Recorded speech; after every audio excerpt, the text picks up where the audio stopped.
महात्मा उपासक डॉक्टर सोहनराज तातेड़ पुनरुत्थान और आत्मविज्ञान के बाद अब ला रहे हैं सनातन सत्य, जैसी दृष्टि वैसी सृष्टि, कुदरत, कुदरती रचना एवं कुदरत के कानून से शाश्वत सुख की प्राप्ति।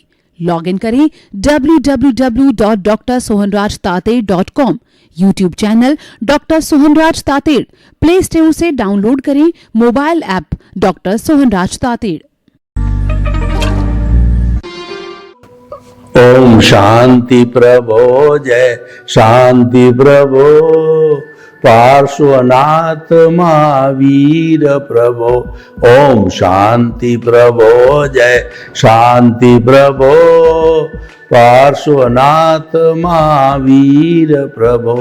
ओम शांति प्रभो, जय शांति प्रभो, पार्श्वनाथ महावीर प्रभो। ये मेरे भीतर विराजमान शुद्ध आत्मा भगवान परम पिता परमेश्वर, मेरे ईश्वर, मेरे भगवान और मेरे इष्ट, मुझे ऐसी शक्ति दो, जागृति दो कि मेरे मन में किसी के प्रति बुरे भाव नहीं आए और मेरे द्वारा किसी को दुख न हो और मैं जो है किसी को दोषी नहीं देखूं, किसी के प्रति अभिप्राय और ओपिनियन नहीं दूं और मेरा राग द्वेष हर क्षण घटता रहे, मेरा संभाव बढ़ता रहे। हर जन्म में मेरे को मुक्ति के कर्म मिले, हर जन्म में मेरे को ज्ञानी पुरुष सद्गुरु मिले। ऐसी कृपा करो, शक्ति दो, जागृति दो। भाई और बहनों, मातृशक्ति को नमन। आज का हमारा बहुत सुंदर विषय सिमंदर स्वामी भगवान। सबसे पहले महाविद्य क्षेत्र में विराजमान सिमंदर स्वामी भगवान को हम अनंत अनंत आस्था के साथ के अंदर प्रणाम करते हैं। उनको विधिवत जो है वो हमारे भगवान है, ईश्वर है, उनको प्रणाम करते हैं। देखिए, सिमंदर स्वामी भगवान महाविद्य क्षेत्र के अंदर तीर्थंकर रूप में विराजमान है और हमारे भारत क्षेत्र, जो अभी जिस क्षेत्र में हम रह रहे हैं, वहां पर कोई भगवान नहीं है, तीर्थंकर नहीं है। जो केवली होता है वह भगवान कहलाता है और जो तीर्थ की स्थापना करता है उसको तीर्थंकर कहते हैं। तीर्थ होता है साधु, साध्वी, श्रावक, श्राविका। ये सामाजिक रूप से जो इसकी स्थापना करने वाला तीर्थंकर कहलाता है। और हमारे इस जो भरत क्षेत्र के अंदर अवसर्पिणी काल के अंदर कुल जो है 24 तीर्थंकर हो गए। अवसर्पिणी में भी 24 होते हैं और उत्सर्पिणी में भी 24 होते हैं, क्योंकि हर तीर्थंकर के बीच जो गैप है वह फिक्स है और जो है एक काल है वह 10 करोड़ सागर का है। जब पहले और दूसरे के बीच में वो गैप फिक्स है, जो डिस्टेंस है, समय है, वो फिक्स है और पूरा आरा फिक्स है, पूरा जो है कहना चाहिए वो काल फिक्स है। तो फिर 24 तीर्थंकर अवसर्पिणी भी होते हैं और 24 तीर्थंकर उत्सर्पिणी में होते हैं। अवसर्पिणी होता है वह, देखिए कि जैसे कि एक नागिन होती है तो नागिन का मुंह तो चौड़ा होता है और धीरे धीरे वो चौड़ाई घटते घटते जो है वो पूंछ एकदम पतली होती है। जैसे सांप चिड़ी का खेल होता है, उसी तरीके से ये अवसर्पिणी का अर्थ होता है कि इसकी जो अवस्था गिरती जाती है, अवनति का काल होता है। इसमें कुल 6 आरे होते हैं। पहला आरा, दूसरा आरा, तीसरा आरा, चौथा आरा, पांचवा आरा और छठा आरा। पहला आरा जो दुष्म होता है, दूसरा आरा दुष्म कहलाता है, तीसरा है सुखम दुखम होता है, चौथा सुखम कहलाता है और जो पांचवा आरा सुखम दुखम होता है, छठा आरा दुखम कहलाता है। यानी सबसे ज्यादा भयंकर दुख होते हैं। पहला आरा जो है हमारा 3 करोड़ करोड़ सागर का होता है, दूसरा आरा 3 करोड़ करोड़ सागर का होता है और तीसरा आरा भी 3 करोड़ करोड़ सागर का होता है। चौथा आरा जो होता है वो 42,000 कम 1 करोड़ करोड़ सागर का होता है। तो ये 7 में से 42,000 वर्ष हो गया और पांचवा आरा है 21,000 वर्ष का, छठा आरा 21,000 वर्ष का। तो ये पूरा मिला करके 10 करोड़ करोड़ सागर का ये समय हो गया और तीसरे के अंत से लगा के चौथे के अंत तक 1 करोड़ जो है वो सागर के अंदर जो है वह कहना चाहिए कि 24 तीर्थंकर होते हैं। तीसरे के अंत में पहले तीर्थंकर हमारे भगवान ऋषभ हुए हैं और चौथे के अंत के अंदर भगवान महावीर हुए हैं। उसके बाद में कोई तीर्थंकर नहीं हुए और उनके जो है 20 साल के बाद के अंदर कोई शुद्ध केवली भी नहीं हुए हैं और जो है वो लगभग जो है वो वीर निर्वाण के 1000 साल बाद जो है वो सारा पूर्वों का ज्ञान भी समाप्त हो गया। 14 पूर्व से घटते घटते 10, 8 और 1 होते देवर्दी गणी जो है अंतिम जो है आचार्य हुए हैं, जिनके जो है आज से जो है 11वीं सदी में हुए हैं। तो उनके पास में एक जो पूर्व का ज्ञान था, उन्होंने श्री संघ को बुलाया, उन्होंने कहा कि ज्ञान लुप्त हो रहा है। तो पहले तो जो हमारे आगम बने थे 32 आगम मूल रूप से कुछ जो है वो 45 बोलते हैं जो कि पीछे वाले जोड़ लिए जाते हैं, लेकिन कुल मिला के एक ही बात है। तो वो 32 जो मूल आगम है उन 32 मूलियाओं को धारा करते थे, जो भगवान महावीर के बाद के अंदर जो उनके जो शिष्य हुए वो धारा करते थे, वो गणधर कहलाते थे और वो 11 गणधर हो गए। उन्होंने वो तो मौखिक याद रहता था, फिर 14 पूर्व का भी मौखिक चला और फिर लिखित के अंदर एक पूर्व का देवर्दी गणी ने जो श्री संघ को बुलाया और वो 32 आगम बने, जो कि आज हम जिसका पठन करते हैं। आज एक पूर्व का ज्ञान भी किसी के पास नहीं है, क्योंकि ये अवनति होती जा रही है और जो 5वां आरा पे धर्म लुप्त हो जाएगा और वहां पर अंतिम श्रावक श्राविका का और साधु साध्वी का नाम भी बताया गया 5वें आरे में। और 6ठे आरे में तो व्यक्ति की जो है वो हाइट होगी, एक ब्लात होगी और 12 साल में वो दादा दादी नाना नानी बन जाएगा और लोग बिलों में रहेंगे, भयंकर गर्मी पड़ेगी। और जो है जिस तरीके से जो एक छोटी मछली बड़ी मछली को खाती है, तो जो बड़े बड़े जो जानवर है छोटे छोटे जानवरों को खाया करेंगे और वो भी इतनी गर्म जो है वो रेत के अंदर जो है जैसे शकरकंदा कैसे सिक जाता है वैसे जो है जीव सिक जाते और बड़े जानवर उनको खा जाया करेंगे। यानी सारा अधर्म और हिंसा का वातावरण 6ठा आराम हो जाएगा। तो इस तरीके से ये जो है हमारे तीर्थंकर का भरत क्षेत्र में ब्यौरा है। लेकिन महाविद्य क्षेत्र कुल इस पृथ्वी की ओर 15 महाविद्य क्षेत्र है, तो वहां पर कम से कम 20 और अधिक तो है 170 तीर्थंकर जो है वो हमारे इस ढाई द्वीप के अंदर विराजमान अधिकतम होते हैं। वर्तमान के अंदर कम से कम महाविद्य क्षेत्र में 20 तीर्थंकर जो हमेशा विराजमान होते हैं और उनकी अलग अलग किंगडम होती है। एक तीर्थंकर कभी भी दूसरे तीर्थंकर से मिलते नहीं है, अगर वो मिल जाता है तो आश्चर्य होता है, अछेरा होता है। तो भाई और बहनों, ये हम आपको बताना चाहते हैं कि हमारे यहाँ तीर्थंकर नहीं है, लेकिन जो वर्तमान में महाविद्य क्षेत्र के अंदर शिवमंदिर 20 में से शिवमंदिर स्वामी नाम के जो तीर्थंकर है, उनकी दृष्टि, उनकी कृपा, उनका प्रशासन हमारे भरत क्षेत्र पर लागू होता है। और आज भी अगर किसी व्यक्ति को यहाँ तो मुक्ति बंद है या केवल ज्ञान है ही नहीं है, लेकिन किसी को मुक्ति जाना है तो उस व्यक्ति का कषाय जो है पतला होना चाहिए, उसके पास में जो है वो अच्छी श्रेणी होनी चाहिए ज्ञान की, तो वह कृपा हो जाती है। कुछ शासन देवी देवता भी सहयोगी बन जाते हैं।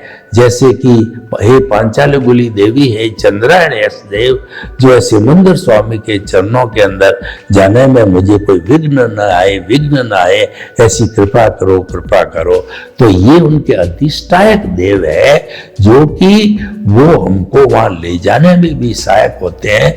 लेकिन ये संभव तभी है जब हमारा कषाय बहुत पतला हो और हमारी मुक्ति की नींव लगी हो, तभी हम वहां तक जा सकते हैं। तो भाई और बहनों, ये सिमंदर स्वामी भगवान की कृपा है और हम भाव बाते रहे, हे सिमंदर स्वामी भगवान, आप मेरे पर कृपा करो कि आप मुझे आपके चरणों में बुलाओ, ताकि आपके चरणों में बैठ करके मैं मेरे जो है ज्ञान दर्शन का डेवलपमेंट करके, शुद्धिकरण करके और धीरे धीरे आपके जो है कृपा से जो है मैं मुक्ति को प्राप्त करूं। मुझे ऐसी शक्ति दो, जागृति दो और मुझे आपके चरणों में स्थान दो। तो इस तरीके से भावना भाव है, तो भावना फलित होती है। देखिए, रियल पुरुषार्थ वो भावों से होता है। वो रियल पुरुषार्थ हमारे मन वचन काया से नहीं हो सकता। मन वचन काया तो क्रिया से जुड़ा हुआ है। मन वचन काया तथा उससे जुड़ी हुई हर अवस्था मात्र कुदरती रचना है और वो व्यवस्थित है, वो फिक्स है और वो अवस्था है, इसीलिए वो टेम्परेरी है, वो नाशवान है, वो जड़ है। वह तो जो है जाने के लिए आई है, यानी कि वो तो भुगतान है। हमारा जन्म से मृत्यु तक जो कुछ भी चलता है वो सारा भुगतान चलता है और इसकी पूरी फिल्म और स्क्रिप्ट है। हम पिछले जन्म से साथ में लेकर के आते हैं। मान लीजिए कि आज की तारीख में मैं सोहन राज हूं और पिछले जन्म के अंदर मैं यशवंत राज था, तो यशवंत राज ने जैसे जैसे भाव डाले, मुझे ऐसे माता मिले, ऐसे पिता मिले और ऐसी पत्नी मिले, ऐसा घर मिले, ऐसा जॉब मिले और मैं ये काम करूं, तो वो भाव डालता गया, भाव डालता गया और वो प्रोजेक्ट इकट्ठे होते गए। प्रोजेक्ट इकट्ठे होकर के जितना यशवंत राज का आयुष्य कर्म था वो समाप्त होते ही जो उसने आंसर शीट पूरी 60, 70, 80 वर्ष के आयुष्य में लिखी थी, तो वह पूरी आंसर शीट है, वो जो आयुष्य के समाप्त होते कुदरत के पास चली जाती। हम सभी की आंसर शीट है वह कुदरत के पास जाती, आपकी हमारी नहीं। संपूर्ण 84 लाख के असंख्य अनंत जीवों की आयुष्य की जो है वह शीट है, वो कुदरत के पास जाती है और कुदरत ही हमको जन्म देती है। जो पिछले जन्म के जो हमारे भाव कर्म थे, इस जन्म में वो द्रव्य कर्म बनाए, क्योंकि भाव कर्म तो चेतना से जुड़े हुए होते हैं, वो सृजन करते हैं, वो चार्ज है। देखिए, कोई भी मोबाइल की बैटरी जो है वो चार्ज होती है तो उसमें चार्जर लगाना पड़ता है, पर डिस्चार्ज के अंदर चार्जर नहीं लगता है, क्योंकि जो डिस्चार्ज है वो हमारा उदय और प्रारब्ध है। चार्ज करने में तो हमको प्रतिष्ठित आत्मा की आवश्यकता होती है, लेकिन डिस्चार्ज के अंदर तो मैकेनिकल मोड से प्रतिष्ठित आत्मा तो वही रहती है, लेकिन मोड है वो जो प्रैक्टिकल होता है वो ऑटो मोड होता है, अपने आप चलने वाला होता है। परंतु हम क्या समझते हैं कि दुनिया के अंदर वो जो नंबर 1 बनना है मुझे, और वह बिना पुरुषार्थ के नहीं हो सकता, क्योंकि चारों तरफ बात करो तो पुरुषार्थ का डंका बजता है। हर आदमी देखता है मुझे आगे बढ़ने के लिए पुरुषार्थ करना पड़ेगा। जब वो दौड़ता है, भागता है और सब तरह की मेहनत करता है, लेकिन ये प्रीडेस्टिन्ड है, ये जो फिक्स है, ये नियत है। हमको एक अतिरिक्त भी सांस जो है लेने की स्वतंत्रता नहीं। हम माने या नहीं माने, जरूरी नहीं है कि आप उसको मानो, और हम थोपना भी नहीं चाहते हैं, परंतु कुदरत का नियम यही है, कुदरत तो यही कहती है कि उसका संचालन, उसका क्रिएटर, ऑपरेटर, डिस्ट्रॉयर मैं ही हूं, मैं ही मालिक हूं, और मैं तो जैसा उपादान है आपका और उसके अनुरूप मैं संजोग जुटाता हूं। आपको पति पत्नी भाई बहन सारे हैं, वो मेरे द्वारा ही दिए जाते हैं संजोग रूप के अंदर। हर तरह के संजोग मैं जुटाता हूं। देखो प्रकृति कैसे संजोग जुटाती है। मैं आपको बात बताऊं, मुझे घर से जो है रेलवे स्टेशन को जाना है, मुझे ट्रेन पकड़नी है, तो मैं घर से मेन रोड पर आया। तो मेन रोड पर लाने वाली जो है यही प्रकृति है, द्रव्य क्षेत्र काल भाव है, वो रोड पे लाए। और उसके बाद के अंदर बहुत से रिक्शे जा रहे हैं। अगर मेरा संजोग टाइम से पहुंचने का है तो किसी रास्ते वाले रिक्शे को मैं रोकूंगा, ऑटो को, वो रुक जाएगा और हमारा किराया तय हो जाएगा या फिक्स होगा किराया। वो समय से पहले वो मुझे जो है वो मिलाएगा और द्रव्य क्षेत्र काल भाव पूरा होके मैं ट्रेन पे बैठ के मेरे गंतव्य को चला जाऊंगा। अब देखिए मेरे ट्रेन छूटने का योग है तो मुझे कोई रिक्शे वाला मिलेगा ही नहीं, यानी कि जो है वो नियति मिसिंग होगी। द्रव्य क्षेत्र काल भाव में कुछ न कुछ मिसिंग होगा तो वह जो है मेरे को नहीं पहुंच पाएगा और ट्रेन छूट जाएगी। इसका मतलब हम जो चाहते हैं वो हमेशा होता नहीं है। व्यक्ति जो है प्रयास करते करते ये चाहता है कि मैं तो करोड़पति बन जाऊं, नहीं बन सकता। कोई चाहता है कि मेरे को पुत्र मिल जावे, पर योग नहीं है तो नहीं मिलता। कोई चाहता है कि मुझे पुत्री मिल जाए, पर योग नहीं है तो पुत्री नहीं मिलेगा। कोई चाहता है कि मैं जीवन पर स्वस्थ रहूं, पर वो हमेशा बीमार चलता है। तो इस तरीके की ये जो तकलीफें हमारे जीवन में आती है, ये हमारा उदय प्रारब्ध है, ये हमारे कर्मों का भोग है, ये हमारा हिसाब है। ये तो फिल्म स्क्रिप्ट है, हम पीछे से लेकर के आए थे। पिछले जन्म में जैसे जैसे भाव कर्म डाले थे, इस जन्म में वो द्रव्य कर्म बन गए हैं। या जो है पिछले जन्म में जैसी ध्वनि की थी वैसी ये प्रतिध्वनि है। पिछले जन्म में जो एक्शन किया था इस जन्म में वो रिएक्शन है। और विज्ञान भी कहता है to the every action there is equal and opposite reaction.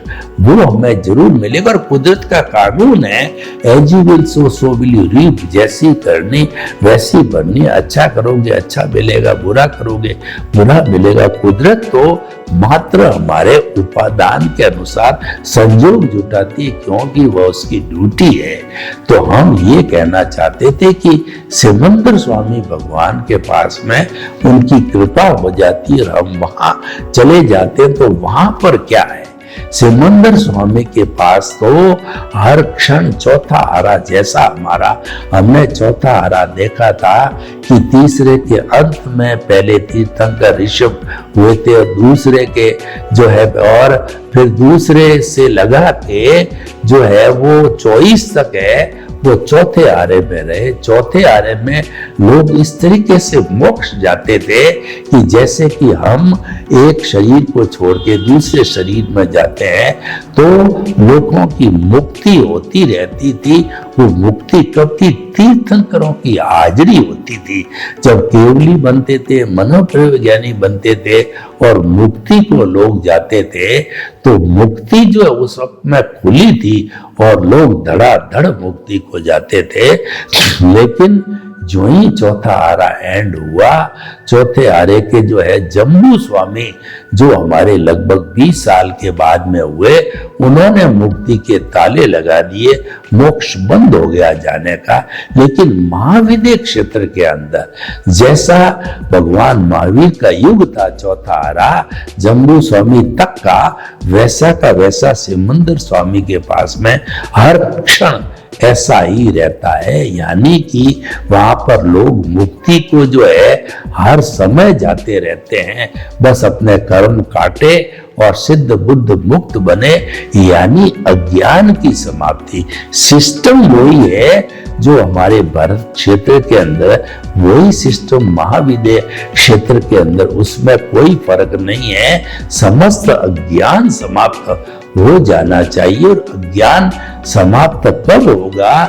जबकि हमारे को सम्यक दर्शन एक बार मिलना चाहिए। चाहे भरत क्षेत्र के अंदर मिल गया है तो भी वही सम्यक दर्शन हमको महाविद्य क्षेत्र में काम आएगा, और वही डेवलपमेंट होते होते जो है वो हमारी मुक्ति हो जाएगी। मूल है वो नींव जो लगती है वो सम्यक दर्शन की प्राप्ति से लगती है। हमारा जो सनातन सत्य कार्यक्रम है, उस कार्यक्रम में हम जो है आपको शाश्वत सुख की नींव लगाते हैं, नहीं यानी आपको हम राइट विजन देते हैं, आपकी रॉन्ग बिलीफ को समाप्त करके आपको राइट बिलीफ देते हैं। आपके एनलाइटनमेंट की जागृति होती है, और वो एनलाइटनमेंट एक बार होता है, सम्यक दर्शन एक बार होता है, तो फिर वो ज्ञान दर्शन का डेवलपमेंट होता रहता। हमारे साथ जो है ना, इनमें ज्ञानावर्णीय, दर्शनावर्णीय, मोहनीय और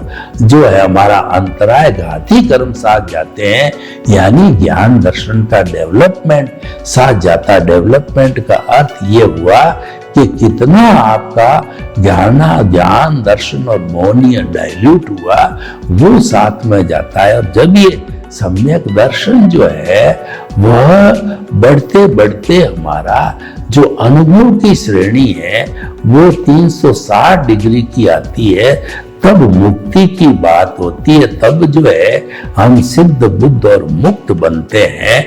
तब तक हमारे को जो है सम्यक तप करते रहना पड़ता है। सम्यक तप का अर्थ हो गया कि हमारा जो ये सनातन सत्य कार्यक्रम, वो ये सम्यक तप का ये कहता है कि मन वचन काया तथा उससे जुड़ी हुई हर अवस्था मात्र कुदरती रचना है। यानी कि सुबह से शाम तक देखिए हमारे साथ जो घटित होता है, कभी आपके छोटा मोटा एक्सीडेंट हो गया, कभी आपके नुकसान लग गया, कभी आपके फायदा हो गया, कभी आपके जो है वो घर के अंदर नई गाड़ी आ गई, और कभी जो है आपके गाड़ी का एक्सीडेंट हो गया, कभी कोई बीमार पड़ गया। तो ये जो हो रहा है उसको कुदरती रचना मानना कि भाई ये मैं नहीं करने वाला हूं, ये तो सारा कुदरती रचना के अनुसार संचालित होती है। संजोग कुदरत जुटाती है और होता हमारे उपादान से ही है। कुदरती रचना मानते मानते, सम्यक तप करते करते जो है हमारा जो अज्ञान है वो नाश होने लगता है। और जब जो है वो अज्ञान संपूर्ण रूप से नाश हो जाता है, इसका अर्थ ये हुआ कि हमको केवल दर्शन की प्राप्ति हो जाती है। वो अंतिम पुरुष का जो हमारा पुरुषार्थ है वो रियल पुरुषार्थ है। उसके बाद कोई पुरुषार्थ करने की जरूरत होती नहीं है। लेकिन परिणाम रूप में जो अगला जन्म होता है वो केवल ज्ञानी के रूप में होता है। उसमें पुरुषार्थ नहीं होता, केवल परिणाम है, अंतिम जन्म होता है।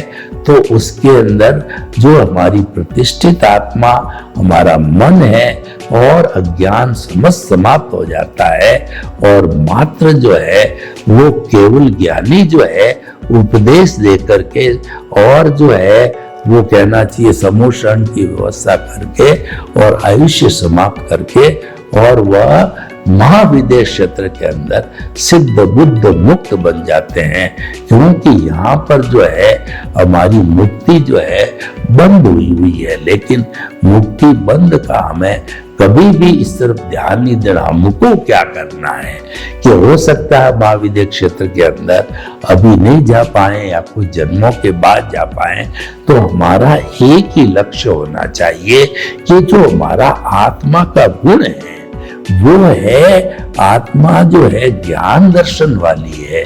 तो वो सम्यक ज्ञान सम्यक दर्शन जो हमको प्राप्त हुआ है, इसका डेवलपमेंट करते रहना चाहिए। यही हमको मुक्ति में ले जाना है, क्योंकि आत्मा जब मुक्ति में भी चली जाएगी तो वहां भी वो ज्ञान दर्शन वाली रहेगी। यानी वहां सम्यक ज्ञान सम्यक दर्शन हो जाता है, वो 100% का हो जाता है। वो 360 डिग्री का अनुभव का फैल करके वो ईश्वर बन जाता है। लेकिन मूल जो हमको स्टोरेज करना है, वो सम्यक ज्ञान दर्शन का डेवलपमेंट करते रहना है।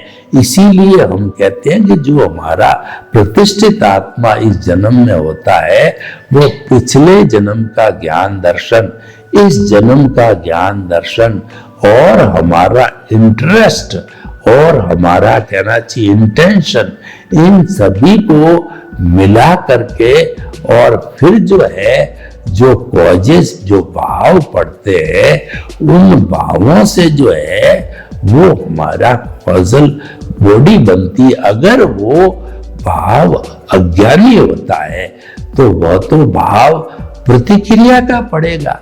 जो क्रिया यानी जो उदय प्रारब्ध उस पर प्रतिक्रिया करेगा, पर ज्ञानी तो ये समझेगा कि ये मेरा ही किया हुआ है, तो वह उसको जो है प्रायश्चित मानेगा, या उसको जो है वह सहनशीलता के अंदर स्वीकार कर लेगा और उसके ऊपर प्रतिक्रिया नहीं करेगा। यानी उदय प्रारब्ध के ऊपर जो क्रिया है उस पर प्रतिक्रिया नहीं की जाती है, तो there are no new causes at all and there are no new causes. इसका अर्थ यह है कि आपकी नई कॉजल बॉडी बनना बंद और आपके पुराना जो बर्फ की शिला की तरह डिस्चार्ज है वो तो ऑटोमेटिक पिघलता रहेगा, क्योंकि वो तो डिस्चार्ज है। पिघलते पिघलते एक समय ऐसा आएगा कि वो समाप्त हो जाएगा और नया आपने सृजन नहीं किया। तो इसका मतलब अज्ञान संपूर्ण नाश, और अज्ञान संपूर्ण नाश का मतलब आपका काम हो गया और आप जो है वो अपने शाश्वत सुख को प्राप्त कर लेते हैं। तो इसलिए भाइयों बहनों, जो सिमंदर स्वामी भगवान है, उनके चरणों में जाने की प्रार्थना कहिए या शुद्ध भाव कहिए, वो निरंतर भाते रहो। हो सकता है आयुष्य वहां का बंद हो और आप वहां चले जाओ। सर्वे भवन्तु सुखिनः सर्वे सन्तु निरामया। लोग के जीवन को सुख मिले, शांति मिले, आनंद मिले, प्रेम मिले, सौहार्द मिले और हमें सिमंदर स्वामी के चरणों में जगह मिले। ऐसी सबके प्रति मंगल भावना, मेरे स्वयं के प्रति मंगल भावना। ओम शांति। महात्मा उपासक डॉक्टर सोहनराज तातेड़ पुनरुत्थान और आत्मविज्ञान के बाद अब ला रहे हैं सनातन सत्य, जैसी दृष्टि वैसी सृष्टि, कुदरत कुदरती रचना एवं कुदरत के कानून से शाश्वत सुख की प्राप्ति। लॉग इन करें www.drsohanrajtated.com, YouTube channel doctor Sohanraj Tated, play store से डाउनलोड करें mobile app doctor Sohanraj Tated.